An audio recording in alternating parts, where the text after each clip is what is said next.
The Profile, in association with Christianity Magazine, on Premier Christian Radio. Where faith comes to life. Welcome along to the programme. I'm Justin Brierley, and my guest today is George Verwer, founder of one of the world's best-known mission organisations, Operation Mobilisation. Now 75, he became a Christian aged 16 at a Billy Graham rally in 1954, and after decades of work as the head of OM, he handed on his leadership 10 years ago. But he still travels the world, encouraging people to get involved in mission and social action. George, thank you very much for joining me today. Great to be here. Many visits to Premier Radio from the very beginning. It's an honor. Well, we're so pleased that you've come back again to talk to us, because you're a globetrotter. It's I never know exactly where you're going to be in any given month of the year, because you are a man who, just by what you've come wearing today, which is a jacket of the nations of the world, you are a man with the whole world on his heart, aren't you? That's for sure. And I'm just so grateful for God's mercy, all of these 58 years of walking with Jesus. Let's go right back to the beginning, because on this programme we like to hear how things began. You didn't grow up in a Christian family, did you? No, but they were seekers. My father was really the son of an atheist, both from the Netherlands, but he married a woman whose background was more unique. My mother's grandfather was Scottish, Irish, and English. I think it's probably toxic, and he was an alcoholic. My grandmother divorced him. But I think they were seekers, and they ended up eventually, my dad didn't go to church initially, but eventually we all sort of went to sort of a family-oriented church that didn't believe the Bible. They're sometimes classified as liberal theologically churches. But I think looking back, God used that to prepare me for that night in the Billy Graham meeting when, I really experienced a salvation and reality in Jesus. What was your life looking like up to that point, by the time you'd reached the age of 16, 17? I was so caught up in romance. In those days we didn't jump in bed with the girls so quickly. That was not our culture, though some in my school did and went around boasting about it. We never knew whether it was true. But we were more into, rock and roll, dancing, a lot of kissing. So I think by the time I was 17, about 32 different girls had blown my romantic circuits. And that was leading me into a very beginning combat or situation with pornography. But my other passion was money. I went into business when I was 13. I found a very hot fire extinguisher and learned how to sell it, lighting petrol fires on in front of people's houses, and soon had almost 200 outlets selling these extinguishers. So, girls, money, fun. I had a very happy life. I know this sounds strange to some people. I never had an unhappy day as a child. But when I heard Billy Graham speak about Jesus and the Bible says, I knew that was something different. And that's when I came to Christ, and it's been a reality every day ever since. Well, I can tell just from the way you sound at that point that this is still a reality today, yes. However many decades on. Tell me, where was that? It was Madison Square Garden, March 3rd, 1955, actually, preparing for the big campaign 2 years later. 2 years later, I was mobilizing, hiring buses, coaches to take whole groups into New York City, and from that church parking lot where they didn't really believe all this kind of thing. So, in a sense, God saved me to be part of that 57, including the great Yankee Stadium meeting where characters like Richard Nixon led in prayer. Good. And then I went straight to Mexico. I found out later in Mexico the campaign had been extended, but I was on my way, and that was the first summer outreach to a foreign country, which laid the platform for our whole movement. Staying with your conversion just for a moment, there was a woman who particularly you feel was involved spiritually in that transformation. Absolutely. And I usually mention her before I mention those other things. But she had heard about me. I was about to become president of the student council, which is a big sort of responsibility in high school. And I had broke into a house once, and I wasn't really stealing. I was looking around, but the police caught me and arrested me. People were talking about me, also my dancing. So she put my name on her what I call a Holy Ghost hit list. And not only prayed, and this is true, she not only prayed that I'd become a Christian, she prayed that God would send me. You know, maybe she didn't want me around anymore, but that God would send me as a missionary and then send me a Gospel of John through the mail, through the post.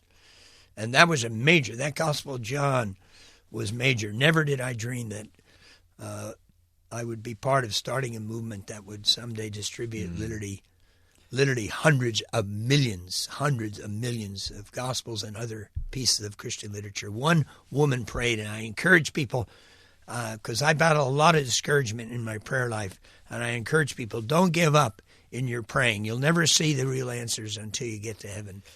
It's an extraordinary story of how one woman can make a huge change. You never know the ripple effects that your prayer may be having. What happened that night when you went to that Billy Graham crusade?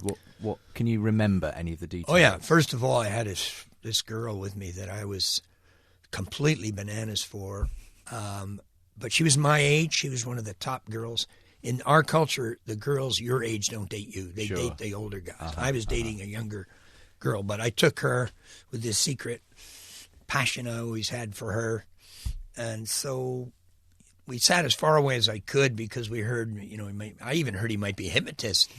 And I had binoculars. I'm watching him.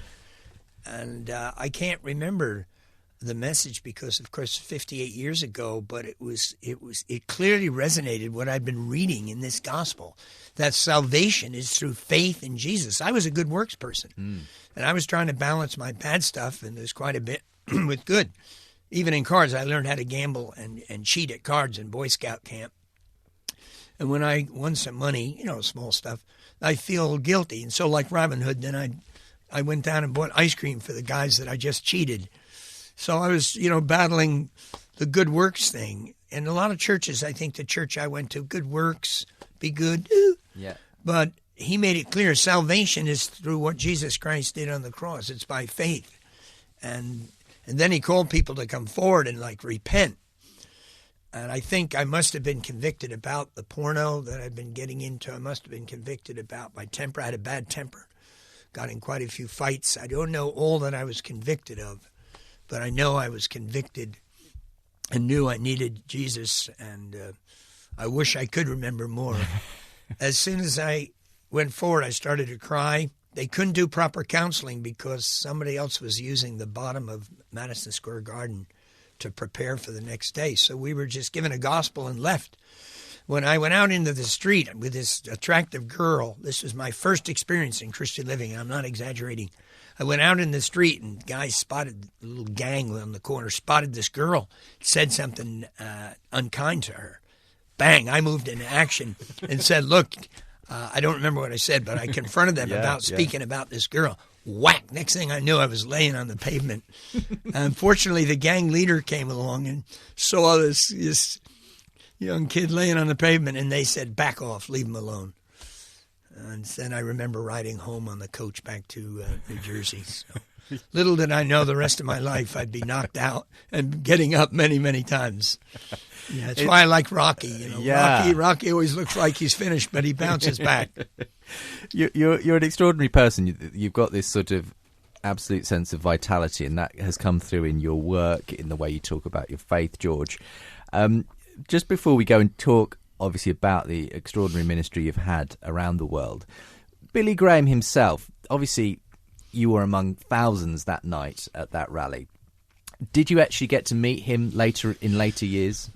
I first met him here in London just to say hello. I was in the Billy Graham office. He came in, hello, I'm Billy Graham, shook his hand, and he went. It was a big, I didn't wash my hand for several days because he was my hero. And I don't think it's wrong when we're young people that we have models, we have heroes, because he influenced more than that night through his writings and radio. I read Peace with God, and I read Secret of Happiness. And right here in London, when I first moved to London in February 1962, living over here in Fulham, I read 7 Deadly Sins by Billy Graham, and it was such a powerful book, and repented as I saw some of those things still creeping into my own life. And then later when I preached at the big student convention in the late 80s, Billy Graham was one of the other speakers, and we got several minutes to talk. And I had the privilege then a few years ago when he wasn't well, visiting him in his home. And I can say that he's never disappointed me. He's obviously been a huge influence on your life. And millions of people. And he's a humble man. I'm very close to his grandson. And he's shared some of the struggles that Billy has had. Yeah. And he's, in many ways, I'm reading a book right now by him and Chuck Templeton, who was a greater preacher than Billy in those days and completely chucked the Christian faith. I'm reading that book right now, The Young Billy. Yeah. And Billy Graham, in many ways, was a very ordinary apple pie American that God in his sovereign grace chose to use. And the crisis that comes out in this book is that where Chuck Templeton decided to walk away from the Bible because of his intellectual struggles, Billy Graham, with intellectual struggles, which I've had all my life, somehow took that step of faith. This is the Word of God. And that's when things really began to happen. Los Angeles and the big explosion when the press pushed him. Extraordinary what I was alive during that period. Yeah. It's extraordinary what God can do with a surrendered life, isn't it? And I know that that's probably been part of the story for you, surrendering on various different levels during your life. But after that conversion experience, that Billy Graham rally, suddenly you were on fire for evangelism. It started actually quite locally in your local school, didn't it? Yeah, I wanted to see my friends come to know Jesus. And so I got permission from the headmaster, we call him the principal, to distribute Gospels.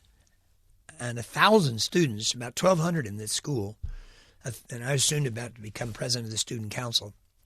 So everybody's sort of talking about me. I won the election. I had to give a speech. Posters all over the school. Let George do it. So I had a voice. I was able to give my testimony to the whole school, which is illegal in America today, and got 1,000 to read the Gospels. And a lot of people came to Jesus. Of course, that built, the fire got even greater. And of course, I was young. I was naive. I had to learn a lot more later on about common sense, about balance, about the fact that prayer isn't always answered the way you're hoping and dreaming. And I thank the Lord for his mercy and grace toward me. I think they're the two biggest words in my life next to the name Jesus is mercy and grace. I think it's extraordinary, though, sometimes what God can do, even with a very untutored, unsophisticated, pure zeal, which is kind of what a lot of people, when they first become a Christian, have. Now, sometimes as the sophistication increases theologically, sometimes the zeal diminishes as well. But would you say that's not been the case with you? No, I'm not. People keep waiting for a day when I'd lose my zeal. I guess they're going to take a picture of it and put it on YouTube. But I've never had a day where I haven't had this zeal from the Lord and commitment. I've never even had a boring day. It's always one day at a time. I've had boring hours, and in the church you meet a lot of boring people.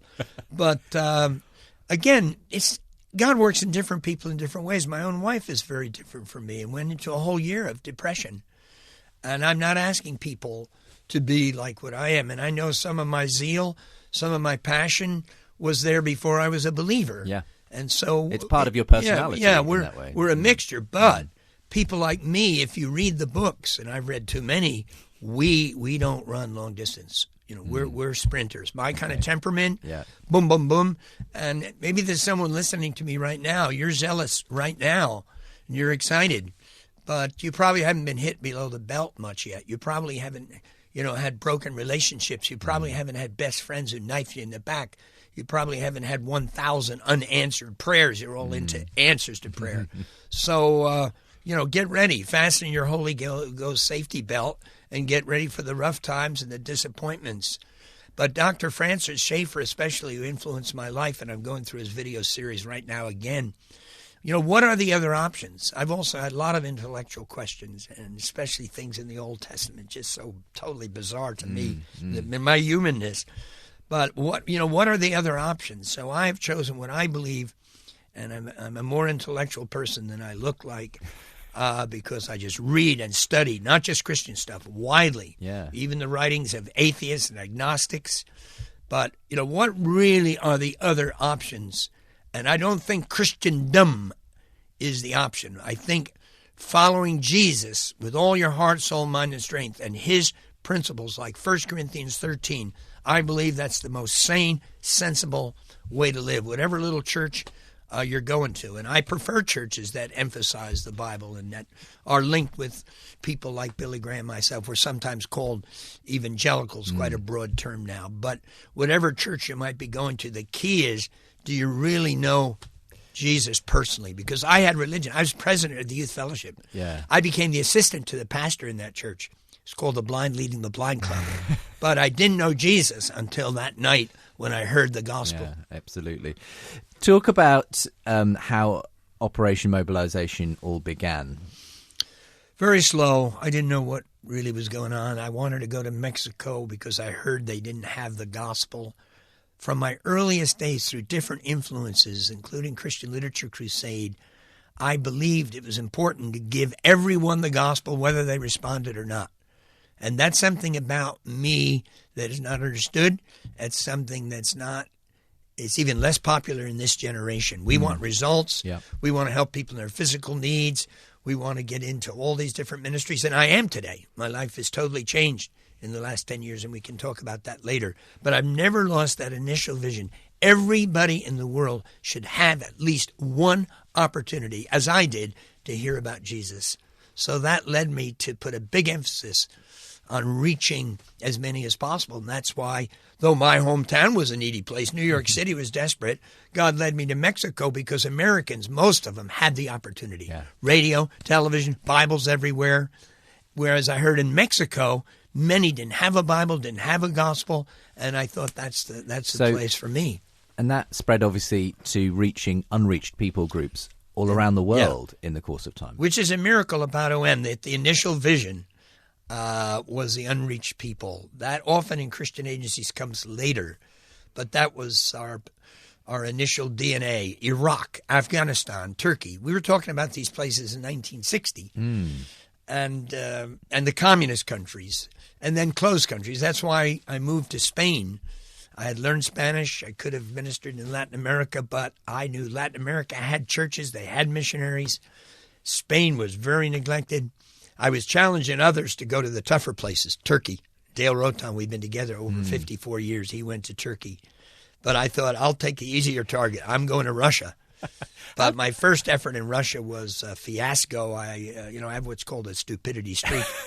And so I got caught by the KGB, accused of being a spy, and sent eventually back to Austria. And it was there in Austria in a day of prayer, because the name of our little organization was Send the Light, after the hymn Send the Light. But in that day of prayer, God gave me the name Operation Mobilisation and the vision, mobilize God's people in Europe. This was really big, and that's what led me to leave Spain, turn that over to others, move to London, February 62, and God had prepared Britain for this message. Strong message on discipleship, reaching the unreached, Turkey, Iraq, Cambridge, Oxford, every university I went to, this was a shock, and people responded. And so we saw a mini missions movement, especially in universities between 62 and 65. And that led really to the birth of OM, especially OM India, where these students ended up traveling by truck, by lorry, all the way to India, and started this work that now has 3,000 churches, over 3,000 workers, 107 schools, every kind of clinic you can think of.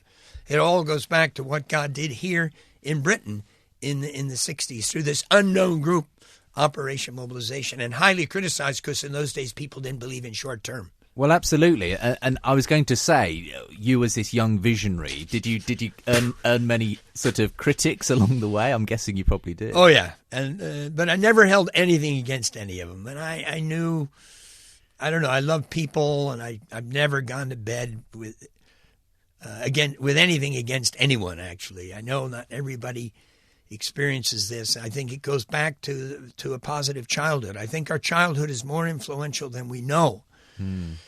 But one man especially, it was very hard, a real hardball Calvinists have never liked me. I have a Calvinistic streak, but some of them don't see it. And so he said this, it was in the press, this George Verwer thinks because he distributed pornography, which I had done in a very tiny way, because he distributed pornography, he thinks he's qualified to distribute Christian literature.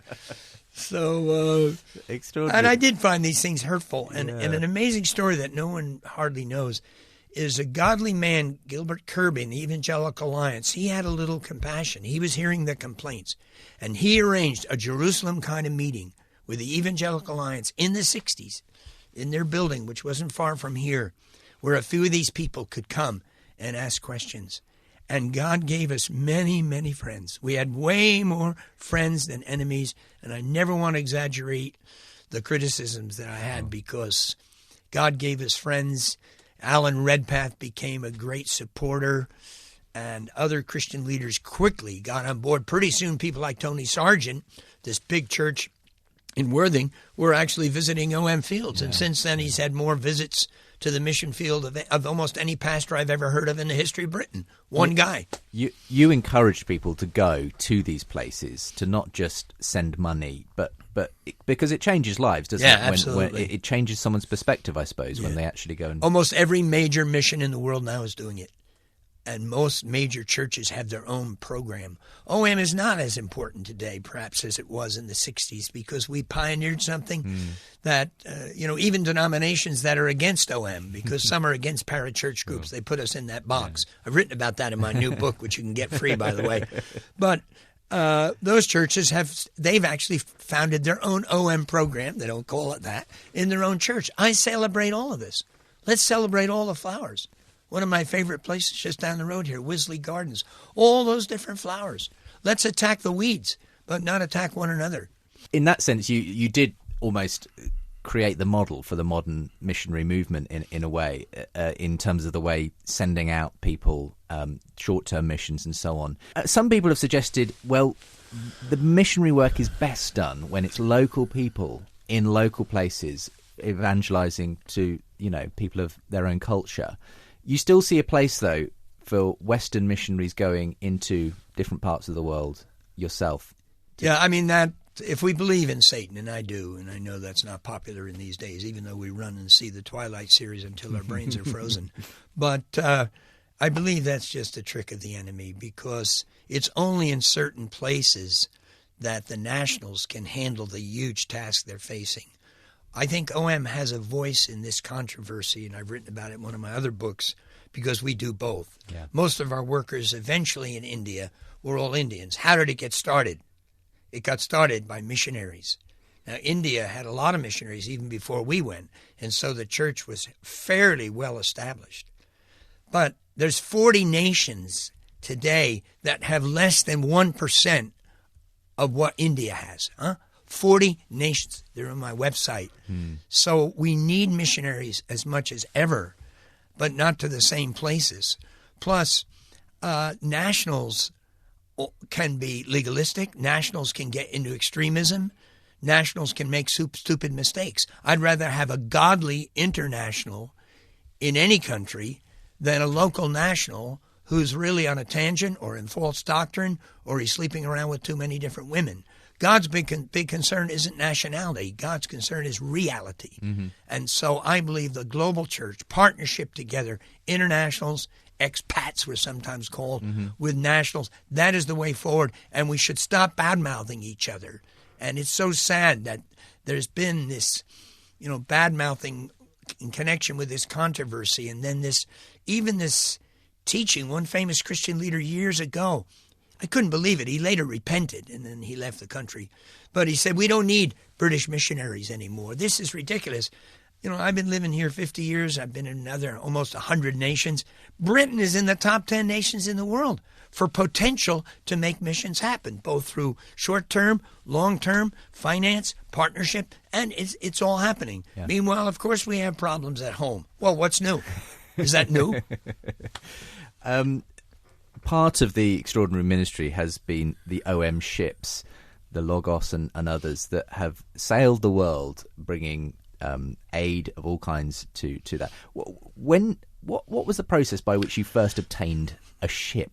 Because that's quite a big purchase, isn't it? I don't know how I got into that, really. When I look at that, and we don't believe that's the most strategic thing going on in the world. It's just one thing that God did. Yeah. I mean, God is doing so much. But I came to Europe on the Queen Elizabeth, and that ship thing must have got in my DNA. And then I was always crossing the channel and carrying all of our vehicles across the channel and paying big money. And as I looked at the map of the world, we were traveling overland to India, which was a nightmare, and we thought the route's going to be cut off by Iran or by Pakistan. And so it just seemed natural. There in the mid-'60s, OM was really growing very fast. I thought we got to get at least, one ship, and I shared that. And it was actually a converted pub in Bolton, Lancashire, where I shared that vision. And we just prayed about it. We didn't rush into it. I had to win my own people. There was real opposition to this concept, and I had to prove myself. And I think as young Christian visionaries, we should be patient, not overreact to criticism. There is a sense we have to prove ourselves before we tackle something bigger. And then in 1970, October, we got that first ship. I lived on the ship with my whole family half the year for quite a few years, and we saw this works. This is way more successful than we thought.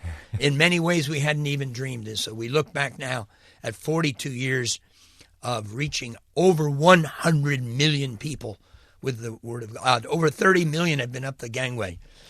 So I think the Lord heard that lady's prayers. Yeah.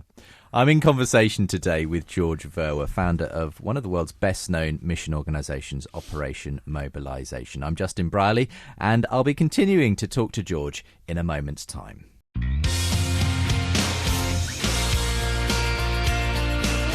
The Profile, in association with Christianity Magazine.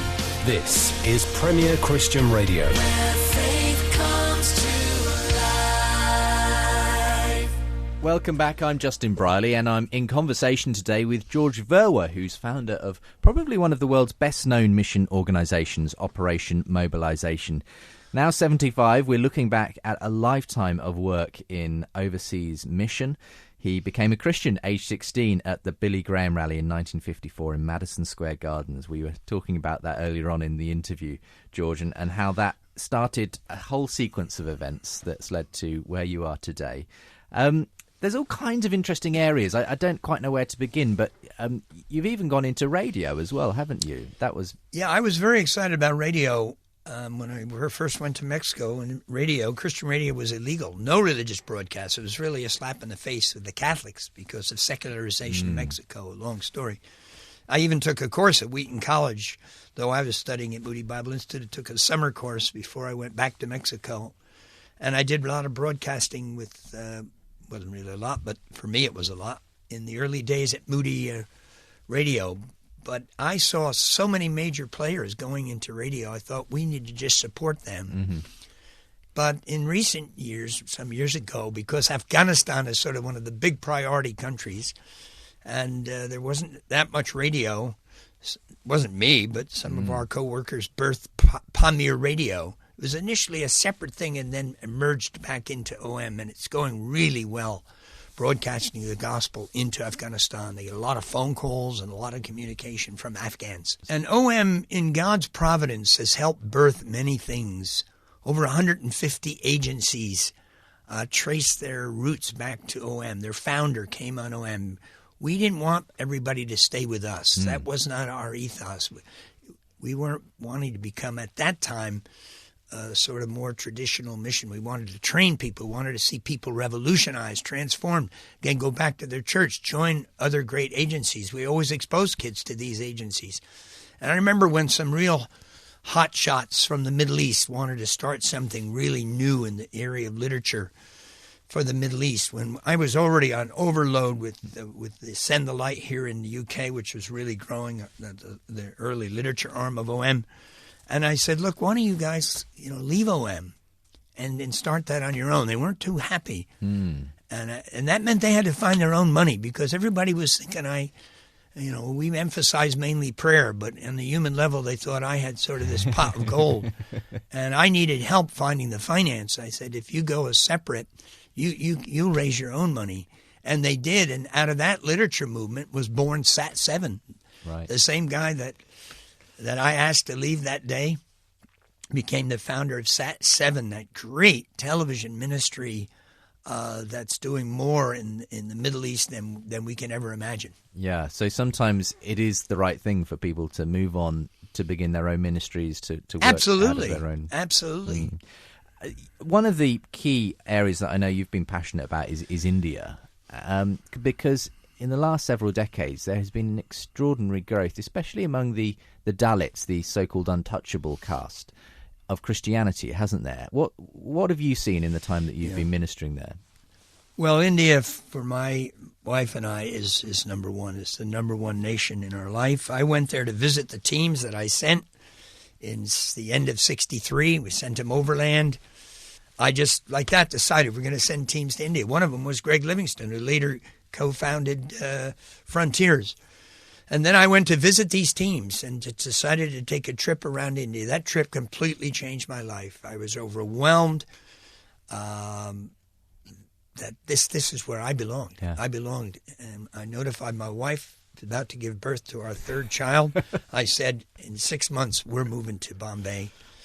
And I lived in India for a number of years and helped start that work. And that's the work that has grown the most. We gave it the greatest priority, even in terms of finance. That's why I stopped going into other countries, because we wanted to do more in the Muslim countries and India.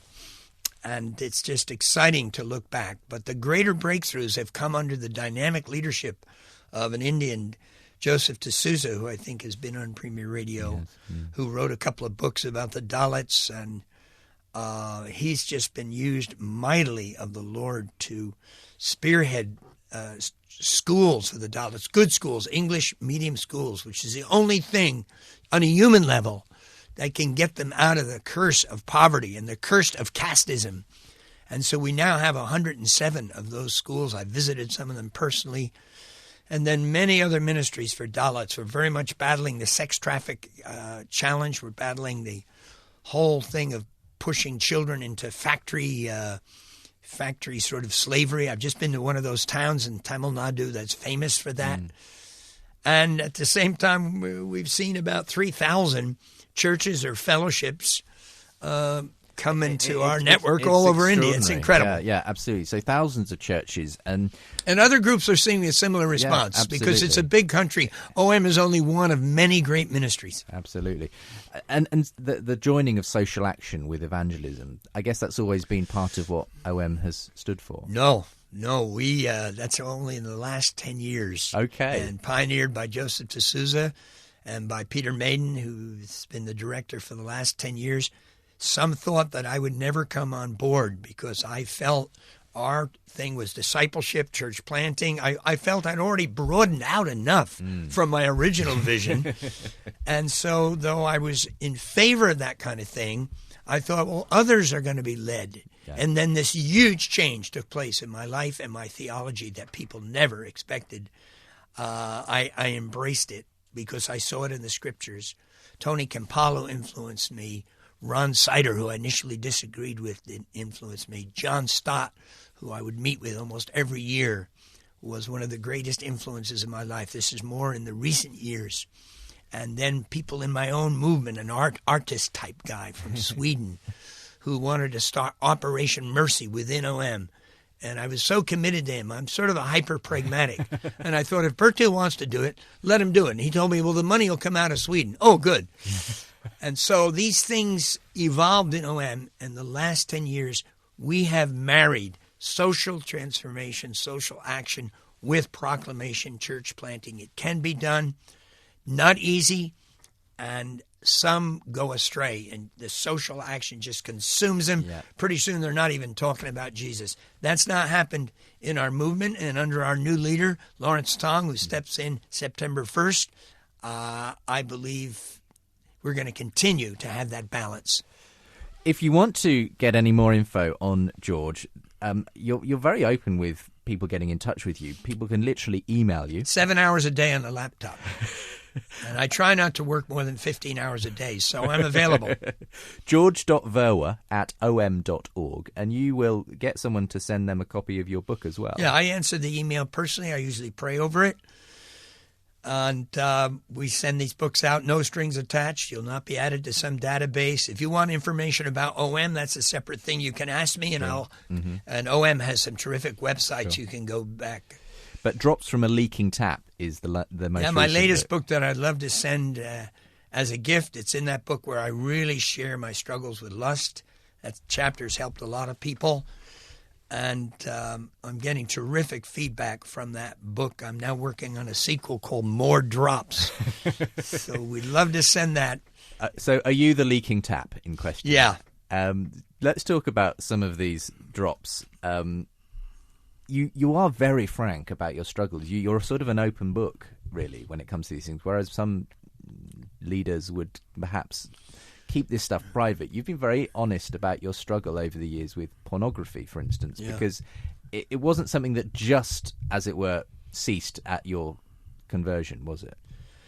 Yeah, I mean, I burned my magazines, which were of, they were all mild next to what people are being tempted to look at today, this stuff.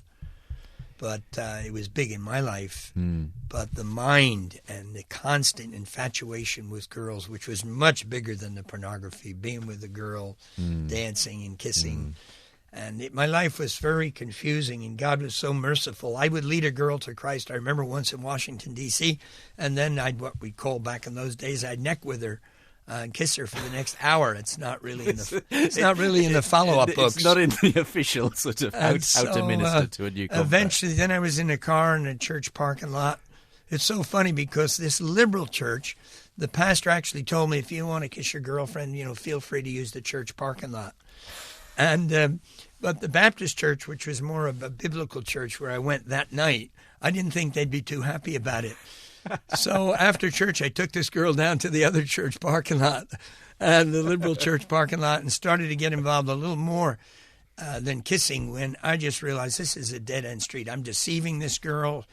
She's getting a bit serious about this, and I'm going off to college. And that's when I went into my cold turkey fast. For 2 years, I can't believe that happened. I didn't kiss a girl. I didn't date. A little bit I was kissing the pillow, crying out. And that's when I left university and went to Moody. And so the next woman in my life was the woman I married. I'll never forget it. I went to rent a film. I would have never met this woman if it wasn't from an evangelistic passion. Reach Chicago. I went to rent a film. She was in charge of films. The moment I saw her, I just blew my romantic circuits. I broke my fast, moved in on the target, said something totally stupid and frightened her. For me, it was love at first sight. For her, it was fright at first sight. But I managed to get her, and I'm telling you the truth, on a date, sort of an interrogation. I said, look, probably nothing going to happen between you and me, but you need to know I'm going to become a missionary. And if you marry me, probably you will end up being eaten alive by cannibals in New Guinea. And, how could she turn you down? She was not in love, but I mobilized my prayer warriors, and God broke her heart, and she agreed to marry me. And we've had 53 great years. Not always easy. We're very different. But she loves Jesus. She believed in global missions. And that glue, together with a wonderful married life with 3 children, 5 grandchildren, we have so much to thank the Lord for. Adrena, and she's obviously been a rock in your life in that sense. Yes, a very much more difficult background. Her father killed in the war. Her stepfather abused her, at least verbally, threw her out of the home. I would have never met her if she had not been thrown out of her home. She was from Milwaukee, north of Chicago.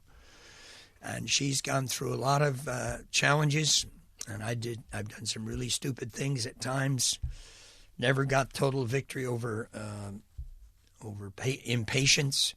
By the way, I'm looking for autographs in the back of my Bible for people that have total, complete victory over impatience. I often offer this when I preach. I'll be preaching this Sunday in a church. Not one person has autographed my Bible yet. Well, I think you're willing to kind of be upfront about the challenges, because for every sort of, I often see that what is often the strength of someone, the flip side can also be their weakness as well. And for you're obviously got that get up and go, anything is possible kind of attitude. But I guess the flip side of that can be impatience as well. Yeah, and other things. Lust has cut many top leaders down. Another one of my very close friends just cut down recently. And I really declared war against this, and I'm greatly influenced by other godly people and by books about sex. In fact, I got rid of the fire extinguisher thing, which is the first business I had, and I got into selling Christian books before I went to Mexico. And I, in selling books, thought these Christian sex books are ones that really sell. And I started reading those books. What a help. Stephen Alford's Sanctity of Sex, one of the first. Then I realized from Billy Graham's sermon, what the Bible says about sex.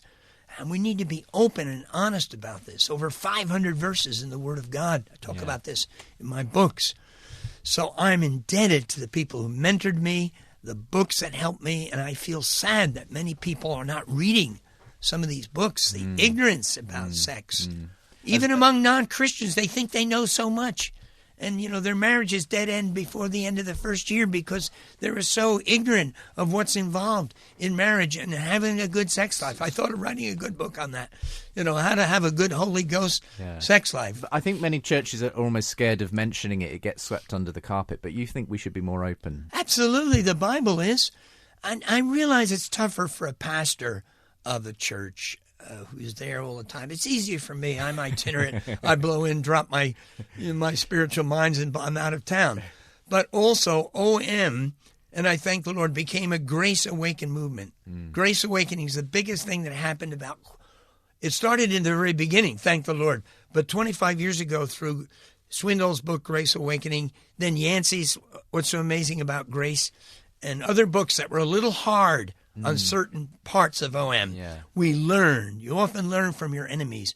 And a Grace Awakening came in our movement. So the movement has allowed me, even as their leader, to be Grace Awakened, to take risks. And of course, we've been criticized. And even places won't have me because they hear I push books too much or I talk about sex. And one of the great heartbreaks in my nation is so many closed doors because of the gossip about me. But I've never had any resentment. That's the way life is. Doors open, doors close. Gossip is part of life. To get bitter or upset or angry is just foolish. It's just foolish. And so I thank the Lord for Charles Swindoll. Never even met him. And Grace Awakening, being big-hearted. I talk about that in that other book. The opening chapter of Out of the Comfort Zone is all about grace, especially among us as Christian leaders, more big-hearted toward one another, more forgiving. And I just pray for a revolution of love. You've also had, as well as certain moral struggles in your life, intellectual struggles. Huge. The evil, suffering has, I think, been a big question for you. Probably something that you've been more witness to than most people because of the way you've travelled around the world, seen the way that some people have to live their lives, the challenges they're faced with. Have you ever come to any kind of resolution on those questions? Yeah, the last verses in Romans 11, who has known the mind of the Lord? My faith has changed in that faith now incorporates doubt. It incorporates struggle. What are the other options? In my dark moments, I had trouble believing that a God of love existed. What I've seen, the suffering I've seen, the disappointments. The two people I turned the work over to in Britain in the mid-'60s were both within a year killed in a car accident in Poland. Then 4 more were killed in Yugoslavia some years later. And I was helped by Billy Graham, who said, life at its best is filled with sadness.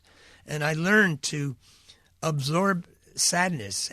And so the global suffering thing is a huge thing for me that I can't handle. Right now, Syria, and when you're my age, I read very widely, both secular and Christian.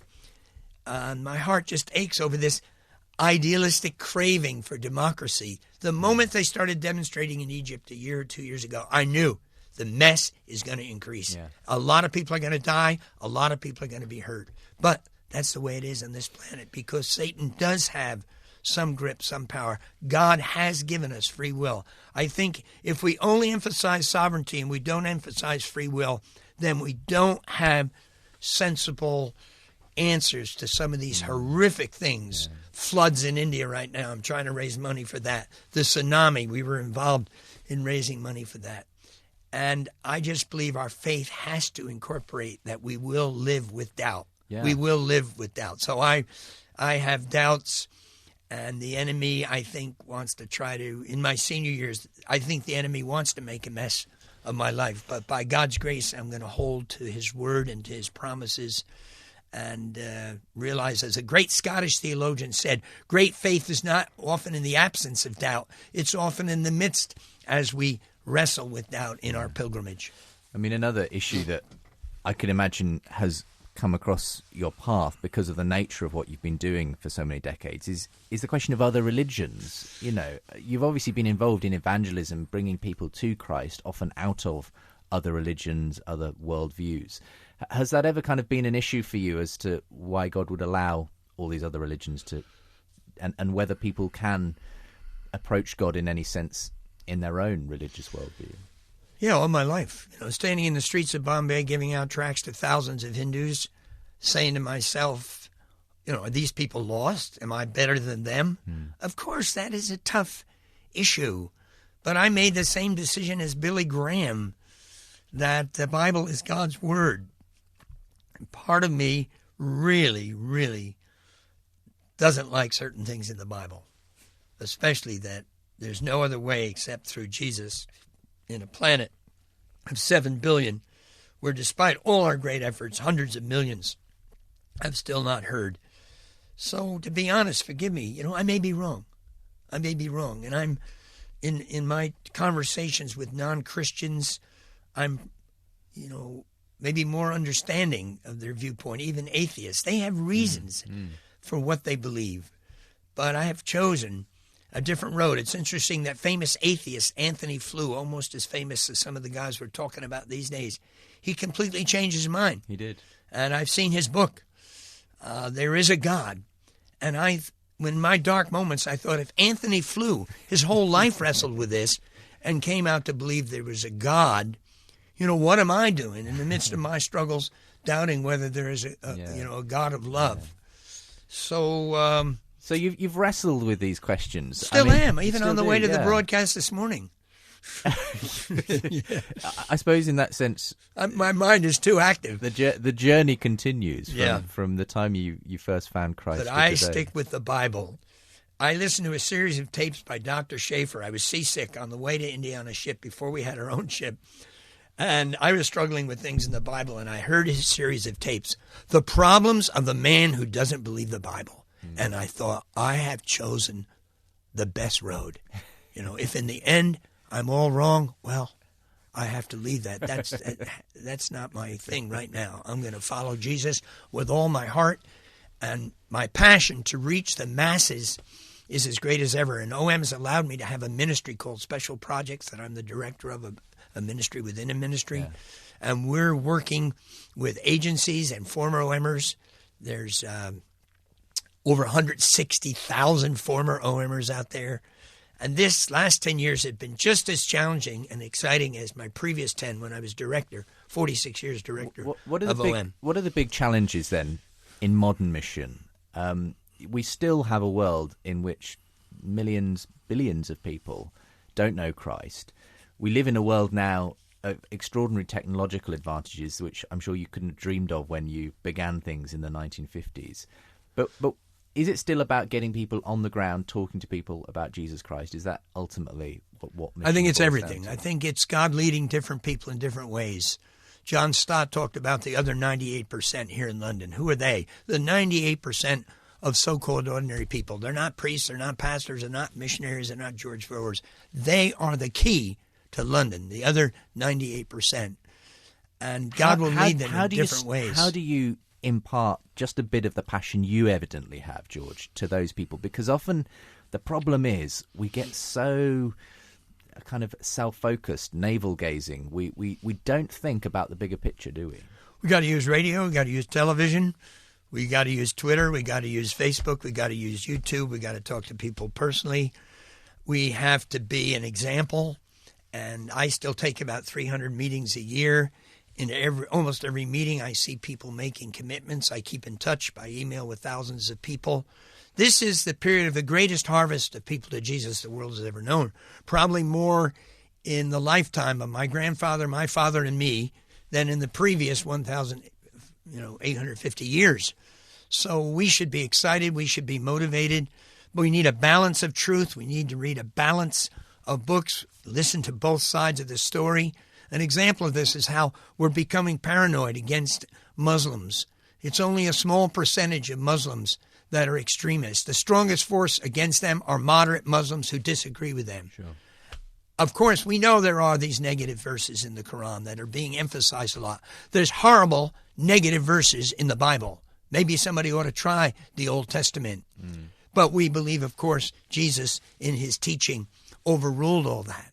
And there are Muslims who believe the way they believed, especially Sufis. They are totally opposed to terrorism. We need to show Muslims we love them. You know, we're happy they're here. There's 1 million in London. We have teams just working among them. And beware, and this is happening more in the States because of the extreme kind of faith which is so fanatic against Obama and fanatic against this and that. And I find people have lost their focus. Our focus is Jesus. Yeah. Our focus is God. Of course there are problems. Of course there's a mess in the White House. What area of society is there not a mess? The church. But God works within the mess. God works within the mess. You call it messiology. Yeah, messiology, my own word. Don't confuse with missiology. That's the theology of missions. We're into that as well. In fact, in a program here on Premier Radio, we push that book, Operation World. If you don't have a copy, I'll send you one free.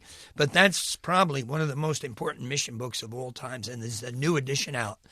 It's been fantastic talking to you, and we could have talked all day, George. So much. I thought it was all day. Well, if you want to get a copy of one of George's books, just email him, george.verwer@om.org. His latest is Drops from a Leaking Tap, but there's Out of the Comfort Zone and all kinds of others that we've talked about today.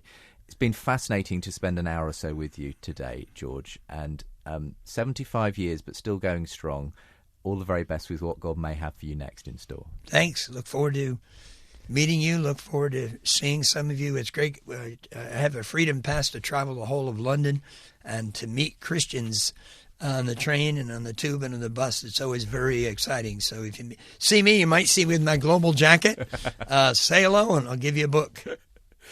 I'm Justin Brierley, and today I've been speaking with George Verwer. And if you'd like to read more interviews with leading Christians in all areas of work and life, media, sport, music, academia, politics and church, do check out the website of Premier Christianity magazine, where you can get yourself a free copy. That's premierchristianity.com/free sample.